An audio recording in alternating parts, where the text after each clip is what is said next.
this decision has been taken in the interest of the debt resolution plan itself. Actually, it was a Power Finance Corporation request that they have to declare that even escrowed amount of money is not coming to them, and so they may have to declare it as NPA. Mr. Mahabaleshwara MS, the Managing Director and Chief Executive Officer of Karnataka Bank, joins in to discuss how this will impact his bank. Mr. Mahabaleshwara, what is your exposure and how are you treating it at the moment? Yeah, any good news is a welcome news for the banking sector. Of course, our exposure to IL&FS group is within 0.35%. That means around 155 crores. And as of December, we had already treated it as NPA and accordingly provision is made. The impact of this decision is that there will be an improvement over the NPA positions because this gets upgraded to standard category on account of the NCLT decision order. And provision release and all, I think we will take a view because whether you continue it as a standard and continue with the provision, the standard advances provision will increase. It all depends on our ability, and also we will take a view in due course. You won't write back the provision immediately in the fourth quarter? My personal view is that it may not be a prudent decision for those banks who have already made that provision.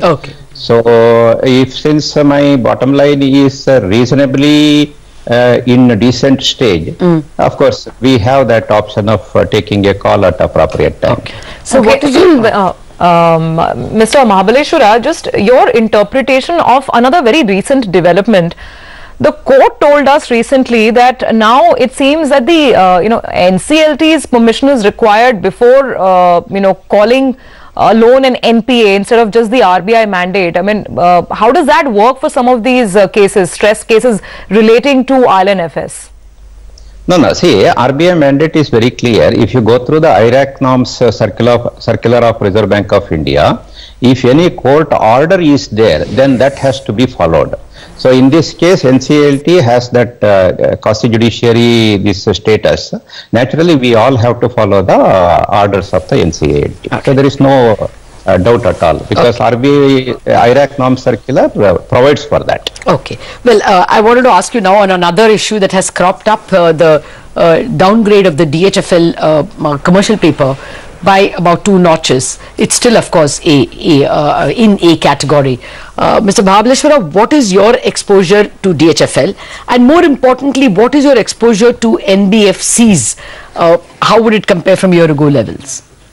Yeah, let me take your second question first. See, as far as our bank is concerned, we have about 15.18% exposure to NBFCs as of now.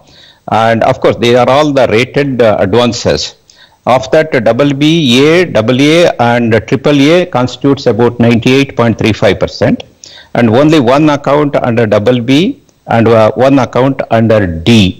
D category, of course, it was IL&FS, and BB, of course, one of the relegate group accounts. And as far as Divan Housing Group is concerned, we have about 0.83% exposure, and of course, they are still in that category of A and above only, standard category, and even the January interest is also thoroughly serviced.